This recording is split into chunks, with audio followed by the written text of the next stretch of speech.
Hello guys, welcome to my channel. तो हम लोग पढ़ रहे थे फंडामेंटल राइट्स के बारे में। आर्टिकल 12 टू आर्टिकल 28 हम लोग डिस्कस कर चुके हैं। आज हम लोग पढ़ेंगे cultural and educational rights, article 29 और 30 के बारे में। तो चलिए शुरू करते हैं। सबसे पहले article 29 talks about protection of interest of minorities. अब ये माइनॉरिटीज़ क्या है ये हम लोग आगे समझेंगे जब हम लोग आर्टिकल 30 पढ़ेंगे। सबसे पहले सब क्लॉज 1 और सब क्लॉज 2 समझ लेते हैं। आर्टिकल 29 सब क्लॉज 1 कहता है any section of the citizens residing in the territory of India और एनी पार्ट देयर ऑफ। तो सबसे पहला पॉइंट क्या है? Any section of the citizens, that means this fundamental right article 29 it is available only to the citizens of India. Any section of citizens residing in the territory of India और any part thereof. तो कोई citizen जो India में रहता है या India के कोई पार्ट, कोई हिस्से में रहता है, जिनका डिस्टिंक्ट लैंग्वेज है, स्क्रिप्ट है या कल्चर है, यानी कि जिनका कुछ डिफरेंट, कुछ यूनिक लैंग्वेज है या स्क्रिप्ट है या कल्चर है, they will have the fundamental right to conserve their culture, script और language. That means any section of the citizens who is residing in the territory of India or any part thereof having a distinct language, having a unique language, script or culture, they have their fundamental right to preserve the same. ये कहा गया है article 29 sub clause 1 में। एक example से समझते हैं। जैसे कि एक ट्राइब है नॉर्थ ईस्ट इंडिया में, एक ट्राइब है नॉर्थ ईस्ट में। अब ये ट्राइब का एक डिस्टिंक्ट कल्चर है। कैसे डिस्टिंक्ट कल्चर है? ये जो ट्राइब है इनका एक कल्चर है जिसको कहा जाता है मैरिज बाय कैप्चर। अब ये मैरिज बाय कैप्चर में क्या होता है? इस ट्राइब में क्या होता है कि अगर कोई लड़के को कोई लड़की पसंद है तो वो क्या करता है, वो उस लड़की के घर जाता है, घोड़े में सवार होकर उस लड़की के घर जाता है, उस लड़की को किडनैप करता है और उससे शादी करता है। इसको कहा जाता है मैरिज बाय कैप्चर। अब आप मुझे बताओ कि क्या ये मेन स्ट्रीम सोसाइटी में ये कल्चर अलाउड होगा? नहीं, ये कल्चर अलाउड नहीं होगा भाई। अगर मेन स्ट्रीम सोसाइटी में ऐसा करने लग जाएगा तो किडनैपिंग का केस हो जाएगा, उस पर तो केस कर दिया जाएगा, FIR कर दिया जाएगा उसके खिलाफ। तो ये मेन स्ट्रीम सोसाइटी में तो अलाउड नहीं है, मेन स्ट्रीम इंडिया में तो ये चीज़ अलाउड नहीं है। बट क्योंकि ये ट्राइब का ये डिस्टिंक्ट कल्चर है, ये यूनिक कल्चर है, and they have the fundamental right to preserve their culture, इसीलिए उस लड़के के खिलाफ केस नहीं किया जा सकता। क्यों? क्योंकि ये उनका फंडामेंटल राइट है under article 29 sub clause 1 to preserve their distinct culture.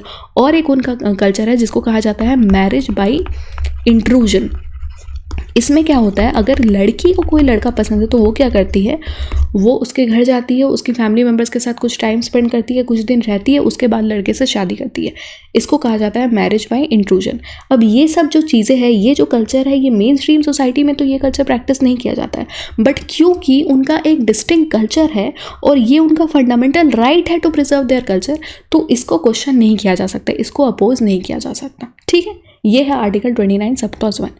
Article 29 sub clause 2 कहता है no citizen shall be denied admission into any educational institution maintained by the state और receiving aid out of state funds on grounds only of religion, race, caste, language और any of them. यानी कि जो भी educational institution if it is maintained by the state और receiving aid out of state funds, यानी कि ऐसा educational institution जो फंडिंग जो है अगर स्टेट प्रोवाइड कर रहा है इस एजुकेशनल इंस्टीट्यूशन को, और या फिर स्टेट द्वारा मेंटेन किया जा रहा है एजुकेशनल इंस्टीट्यूशन, तो यहाँ पे जब आप एडमिशन दे रहे हो ऐसे एजुकेशनल इंस्टीट्यूशन में, तो आप यहाँ पे डिस्क्रिमिनेशन नहीं कर सकते on the basis of religion, race, caste, language और एनी ऑफ देम।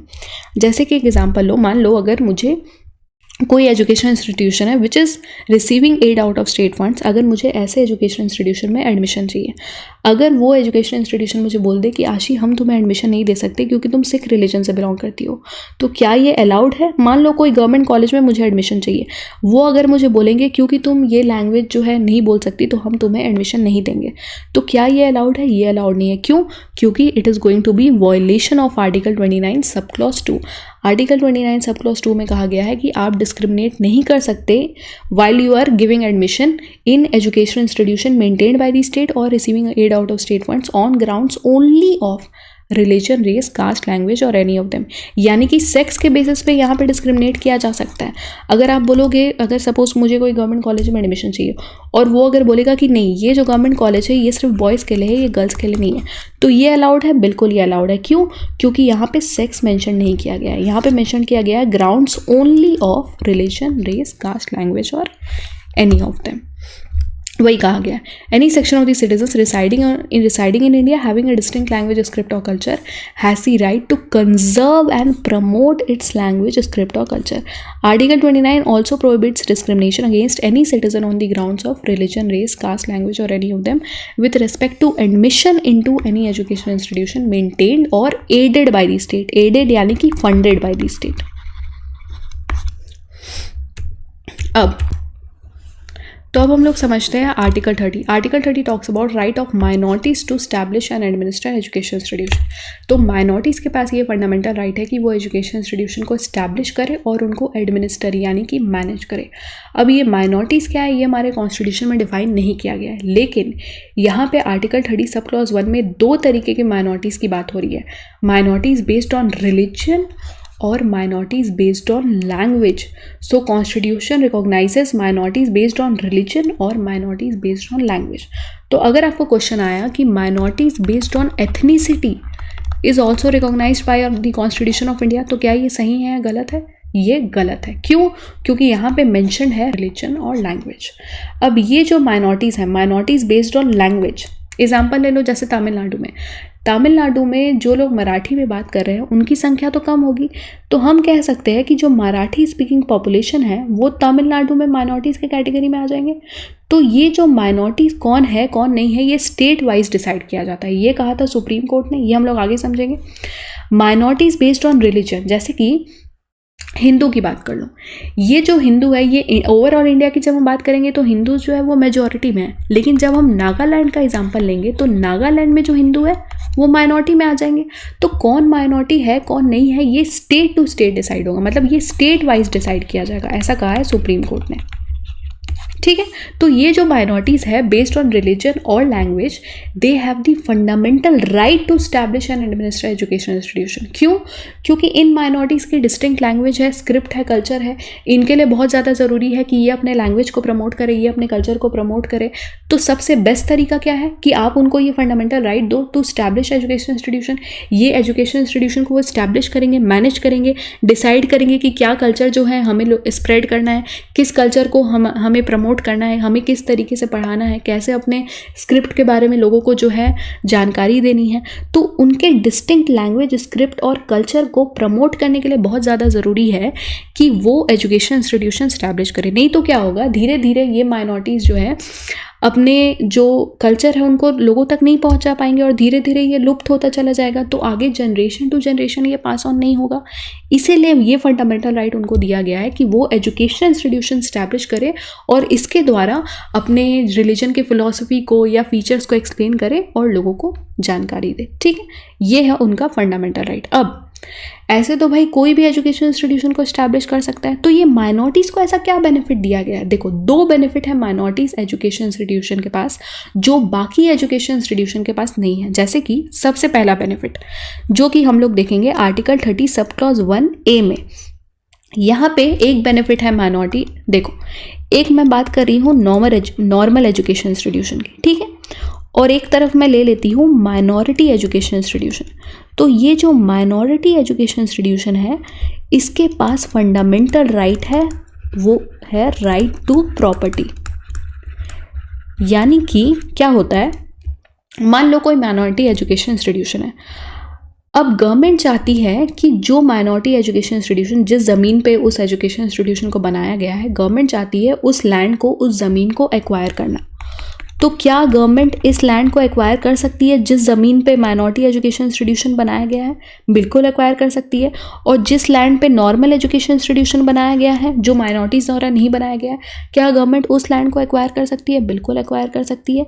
तो दोनों में डिफरेंस क्या है? लेकिन यहाँ पे जब गवर्नमेंट लैंड एक्वायर करेगी, यानी कि अगर गवर्नमेंट कोई माइनॉरिटी एजुकेशनल इंस्टीट्यूशन का लैंड एक्वायर करेगी तो इस केस में गवर्नमेंट को एडिक्वेट कंपनसेशन प्रोवाइड करना होगा। ऐसा कहा गया सुप्रीम कोर्ट द्वारा। एडिक्वेट कंपनसेशन मतलब कम से कम गवर्नमेंट को इतना कंपनसेशन प्रोवाइड करना होगा कि उनका ये जो राइट है ये इफेक्ट ना हो, उनका ये राइट इफेक्ट ना हो, यानी कि आगे भी जो माइनॉरिटीज़ है वो एजुकेशनल इंस्टीट्यूशन को इस्टेब्लिश कर पाए, अपने डिस्टिंक्ट लैंग्वेज, स्क्रिप्ट और कल्चर को प्रिजर्व कर पाए, तो आप उनका ये फंडामेंटल राइट अफेक्ट ना करो, आप उनको एडिक्वेट कंपनसेशन प्रोवाइड करो, ताकि वो मान लो दूसरा लैंड लेके वहाँ पे एजुकेशन इंस्टीट्यूशन बना दे। तो यहाँ पे कहा गया है कि government in national interest, government in public interest अगर चाहे तो कोई माइनॉरिटी एजुकेशन इंस्टीट्यूशन के कोई भी लैंड को एक्वायर कर सकती है, वो गवर्नमेंट कर सकती है, लेकिन government has to provide adequate compensation to that minority education institution. यही कहा गया है आर्टिकल 30 सब क्लॉज 1A में। In making any law providing for the compulsory acquisition of any property of an education institution established and administered by a minority referred to in clause 1, the state shall ensure that the amount fixed or determined under such law for the acquisition of such property is such as would not restrict or abrogate the right guaranteed under that clause। ठीक है, government के पास ये power है कि अगर government in public interest चाहे तो लैंड को एक्वायर कर सकती है from the minority education institution, लेकिन गवर्नमेंट को एडिक्वेट कंपनसेशन प्रोवाइड करना ज़रूरी है। वही कहा गया, such property is such as would not restrict और abrogate the right guaranteed under that clause. कम से कम इतना कंपनसेशन प्रोवाइड करो कि उनका जो फंडामेंटल राइट है to establish and administer education institution वो इफेक्ट ना हो, आगे भी वो जो काम है वो अपना कर पाए, वो अपने फंडामेंटल राइट को प्रॉपरली इम्प्लीमेंट कर पाए। ये कहा गया है आर्टिकल 30 सब क्लॉज 1 सब क्लॉज ए में। और एक बेनिफिट है जो माइनॉरिटी एजुकेशन इंस्टीट्यूशन को मिली है, वो बेनिफिट क्या है कि माइनॉरिटी एजुकेशनल इंस्टीट्यूशन में कास्ट बेस्ड रिजर्वेशन नहीं होगा। क्या नहीं होगा? कास्ट बेस्ड रिजर्वेशन, यानी कि अगर कोई माइनॉरिटी एजुकेशन इंस्टीट्यूशन चाहती है कि हम एससी को रिजर्वेशन प्रोवाइड करें या एससी या एसटी को या ओबीसी को, तो ये ज़रूरत नहीं है उनको प्रोवाइड करना, ठीक है। तो cast based reservation is not allowed for minority education institution. फिर आर्टिकल 30 सब क्लॉज 2 समझते हैं। आर्टिकल 30 सब क्लॉज 2 कहता है the state shall not in granting aid to education institution discriminate any education institution on the ground that it is under the management of a minority whether based on religion और language. यानी कि जब भी state fund provide कर रही है कोई educational institution को, कोई माइनॉरिटी एजुकेशन इंस्टीट्यूशन को, तो वो इस बेसिस पे डिस्क्रिमिनेट नहीं कर सकती कि ये इसको तो थोड़ा कम फंड प्रोवाइड कर देते हैं, ये तो माइनॉरिटी एजुकेशन इंस्टीट्यूशन है। नहीं, भले ही वो एजुकेशन इंस्टीट्यूशन मेजॉरिटी हो या माइनॉरिटी हो, उससे लेना देना नहीं है, वहाँ पे डिस्क्रिमिनेशन नहीं करना है। वही कहा गया है the state shall not in granting aid, यानी कि जब फंड प्रोवाइड कर रही है state to education institution discriminate against any education institution on the ground, इस बेसिस पे स्टेट यानी कि सरकार डिस्क्रिमिनेट नहीं कर सकती that it is under the management of the minority. ये नहीं सोच सकती सरकार कि ये तो माइनॉरिटी एजुकेशन इंस्टीट्यूशन है तो हम डिस्क्रिमिनेट कर दे while providing funds to that institution. ये गवर्नमेंट नहीं कर सकती, ये कहा गया है आर्टिकल 30 सब क्लॉज 2 में। तो एक एक क्लॉजेस आपको अच्छे समझ में आ गए यहाँ पे। चलो अब इन सिंपलर टर्म्स वही जो मैंने आपको कहा, right to establish and administer education institution, all religious and linguistic minorities in India have the right to establish and manage their own education institution. This includes school, colleges and other educational facility. Second, protection from compulsory acquisition. If the government decides, अगर government ने ऐसा decide किया to acquire the property of an education institution established and administered by a minority, it must ensure that the compensation provided does not undermine or negate the right guaranteed in clause 1 sub clause 1. Non-discrimination in granting aid. The state government is not allowed to discriminate against any education institution whether run by a minority or not when providing financial assistance or aid to such institution. ठीक है, अब अच्छे समझ में आ गया। चलो अब यहाँ पे कहा गया है the right of minorities under article 30 to establish and administer education institution of their choice including the right to choose the medium of instruction. तो ये भी राइट है माइनॉरिटीज़ का कि वो अगर कोई एजुकेशन इंस्टीट्यूशन को स्टैब्लिश कर रही है, उसको मैनेज कर रही है, तो वो ये भी डिसाइड करेगी कि क्या जो है उस स्कूल में या कॉलेज में सब्जेक्ट्स पढ़ाए जाएंगे, क्या मीडियम ऑफ इंस्ट्रक्शन होगा, टीचर्स को किस तरीके से रिक्रूट किया जाएगा, क्या करिकुलम फॉलो किया जाएगा, तो ये सब भी माइनॉरिटीज़ डिसाइड करेगी। ठीक है, the right conferred under article 30 is only guaranteed to minorities in India and not to all the citizens alike. तो याद रखिएगा ये जो आर्टिकल 30 के बारे में हम लोग पढ़ रहे हैं, ये राइट जो है fundamental right to establish education institution and to administer the education institution, ये फंडामेंटल राइट सिर्फ माइनॉरिटीज़ को अवेलेबल है। और ये जो मैंने दो बेनिफिट आपको बोला, एक बेनिफिट क्या था कि कास्ट बेस्ड रिजर्वेशन नहीं प्रोवाइड करना है, ये भी एप्लीकेबल होता है to minorities based education institution, और राइट टू प्रॉपर्टी वाला जो मैंने आपको बताया वो भी मैं बात कर रही थी माइनॉरिटी एजुकेशन इंस्टीट्यूशन की, ठीक है। तो अब हम लोग पढ़ते हैं TMA pi foundation versus state of Karnataka, इस केस के बारे में 2002। तो इस केस में सुप्रीम कोर्ट ने आर्टिकल 30 के बारे में क्या कहा। सबसे पहले the apex court held that all the citizens have the right to establish and administer education institution under article 19 sub clause 1 sub clause G 26 and minorities under article 30, but these rights are not absolute rights, यानी कि under article 30 minorities को ये fundamental right दिया गया है कि आप education institution को इस्टेब्लिश करो और उसको एडमिनिस्टर करो, लेकिन ये उनका एब्सोल्यूट राइट नहीं है। यानी कि माइनॉरिटी एजुकेशन इंस्टीट्यूशन ये नहीं कह सकता कि पूरे तरीके से हम ही एडमिनिस्टर करेंगे, पूरे तरीके से हम ही मैनेज करेंगे। क्यों?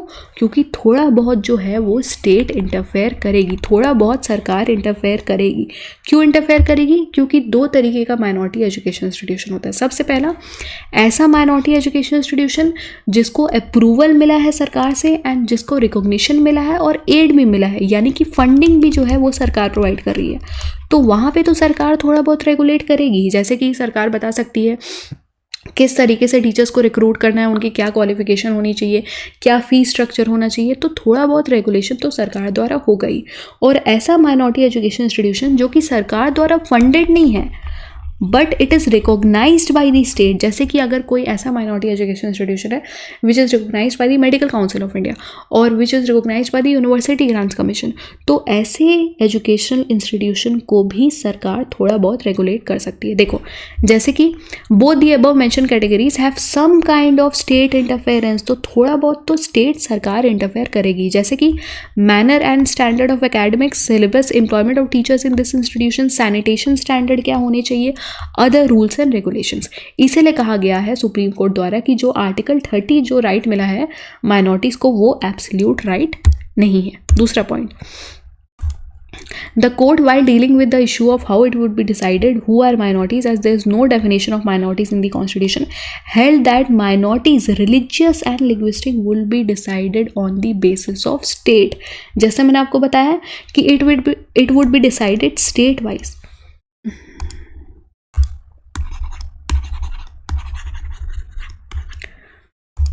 The court, while dealing with the issue of how it would be decided who are the minorities, as there is no definition of minorities in the constitution, held that minorities would be decided on the basis of states. ये कहा गया supreme Court द्वारा। उसके बाद the court regarding the issue of whether state interference in the administration of the aided minority private education institution is violative of, तो ऐसा पूछा गया सुप्रीम कोर्ट से कि क्या जो स्टेट इंटरफेयर कर रहा है in the administration of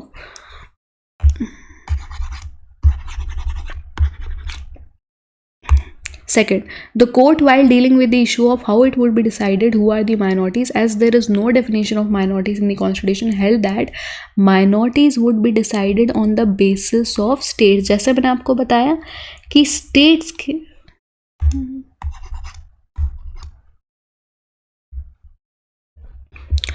दूसरा, the court while dealing with the issue of how it would be decided who are the minorities, as there is no definition of minorities in the constitution, held that minorities would be decided on the basis of states. ये कहा गया supreme Court द्वारा। उसके बाद the court regarding the issue of whether state interference in the administration of the aided minority private education institution is violative of article 30 sub clause 1, तो ये पूछा गया सुप्रीम कोर्ट से कि क्या जो स्टेट इंटरफेयर कर रहे हैं in the administration of these aided minority financial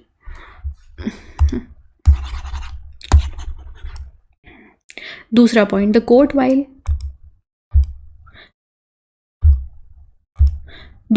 court while deciding with the issue of how it would be decided who are the minorities, as there is no definition of minorities in the constitution, held that minorities would be decided on the basis of states. उसके बाद the code regarding the issue of whether state interference in the administration of the aided minority private education institution is violative of Article 30 subclause 1. तो supreme court से पूछा गया ये जो state interfere कर रहा है in the administration of the educational institution, क्या ये आर्टिकल 30 सबक्लॉज 1 को वायलेट कर रहा है? सुप्रीम कोर्ट ने कहा नहीं. Held that the constitutional right under article 30 subclause 1 to administer the education institution of their choice does not necessarily militate against the state claim to insist that in order to grant aid the state can prescribe reasonable regulation to ensure the excellence of the institution. क्योंकि state fund provide कर रहा है, aid provide कर रहा है, तो state के पास, सरकार के पास ये राइट है कि वो जो एजुकेशन इंस्टीट्यूशन है उसको रेगुलेट करे. तो रीजनेबल रेगुलेशंस जो है वो स्टेट द्वारा अलाउड है. उसके बाद इन केस ऑफ अनएडेड, तो जो अनएडेड माइनॉरिटी एजुकेशन इंस्टीट्यूशन है यानी कि ऐसे एजुकेशन इंस्टीट्यूशन जहाँ पे स्टेट फंड प्रोवाइड नहीं कर रहा है, क्या वहाँ पे स्टेट रेगुलेट कर सकता है? वो क्या कहा सुप्रीम कोर्ट ने? Regulatory measures imposed bye the state should be minimal. हाँ, तो थोड़ा बहुत जो है सरकार रेगुलेट कर सकती है, जैसे कि recruitment of teaching, non teaching staff, administrative control, fees structure would be beyond the governments control. तो इतना भी रेगुलेट नहीं कर सकती सरकार कि बोलेगी कि आपको फीस स्ट्रक्चर क्या रखना है, किस तरीके से टीचर्स को रिक्रूट करना है, इतना नहीं कर सकती. थोड़ा बहुत रेगुलेशन अलाउड है, ठीक है. In case of the aided minority institution government can impose regulation but though should be reasonable restriction. तो जो एडेड माइनॉरिटी एजुकेशन इंस्टीट्यूशन है गवर्नमेंट उसको रेगुलेट कर सकती है, बट रिजनेबल रिस्ट्रिक्शन होना चाहिए. ऐसा नहीं है कि रोज़ जो है डे टू डे एडमिनिस्ट्रेशन वहाँ पे इंटरफेयर कर रही है, डेली में क्या काम हो रहा है, डेली एक्टिविटीज़ में इंटरफेयर कर रही है, वो नहीं करना है सरकार को.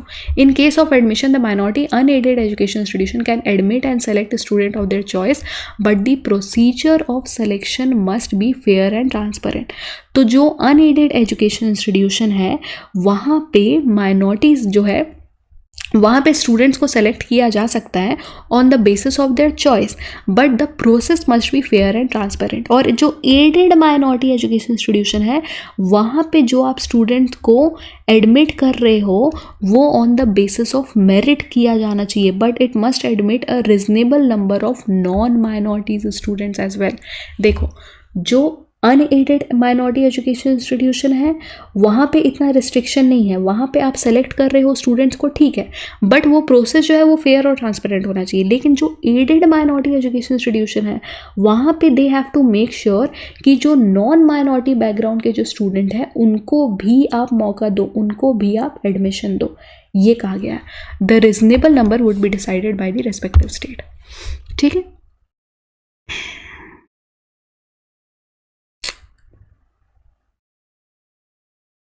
तो ये तो हम लोगों ने समझ लिया. TMA 5 foundation versus state of Karnataka, the apex court held that right to administer includes within a right to grant admission to students of their choice.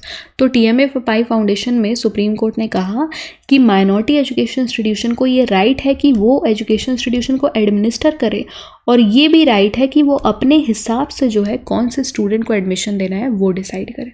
ठीक है. और आर्टिकल 29 सबक्लॉज 2 में हम लोगों ने समझा कि वो जो है डिस्क्रिमिनेट नहीं कर सकते while granting admission on grounds of religion, race, caste, language और एनी ऑफ देम. उसके बाद saint Xavier's college versus state of Gujarat 1974, ये भी बहुत इंपॉर्टेंट केस है. इसमें सुप्रीम कोर्ट ने क्या कहा?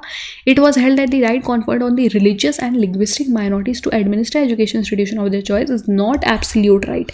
वही कहा गया सुप्रीम कोर्ट द्वारा, जो कि TMA 5 फाउंडेशन में कहा गया कि ये जो राइट है ये एब्सोल्यूट राइट नहीं है, थोड़ा बहुत जो है सरकार रेगुलेट कर सकती है. And it is not free from regulatory measures for regulating the course of study, qualification, किस तरीके से टीचर्स को अपॉइंट किया जाएगा, क्या उनकी क्वालिफिकेशन होनी चाहिए, conditions of their employment, health and hygiene of students, facility for library, such regulatory measures and do not violate the fundamental right of minority institution under Article 30.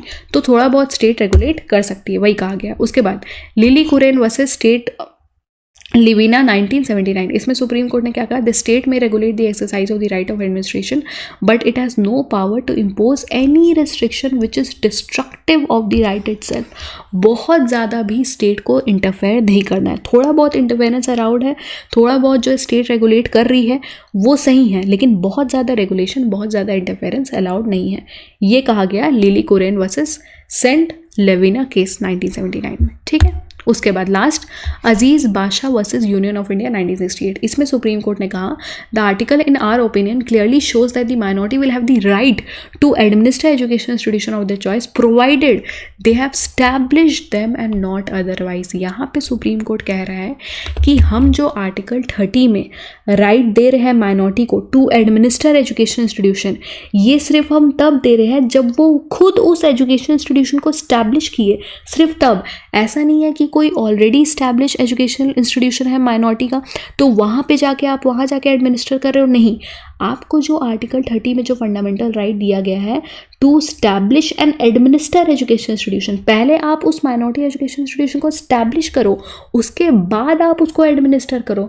ऐसा नहीं है कि कोई already establish minority education institution है वहाँ जाके आप administer कर रहे हो, नहीं।